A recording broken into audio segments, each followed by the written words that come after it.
আজকে এই ভিডিওর মাঝে আমি কিছু কথা বলবো। ভিডিওটা পাঠান আপনার প্রিয় মানুষটাকে। যদি সে আপনাকে ভালোবেসে থাকে তাহলে অ্যান্সারটা দিবে। কি পাঠাবেন তো? আমি শুরু করলাম।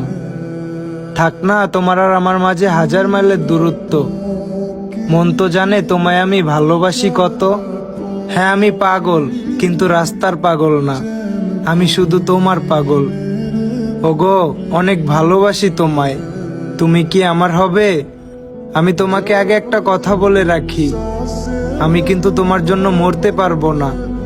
কথাটা শুনে অবাক হচ্ছ জান? আচ্ছা আমি যদি না থাকি তাহলে আমার মতো করে তোমার এত ভালোবাসবে কে শুনি? আমি সারা জীবন তোমার পাশে থাকতে চাই। রাখবে কি তোমার পাশে? আমি সারা জীবন তোমার অন্তরে থাকতে চাই। থাকতে দেবে কি তোমার অন্তরে?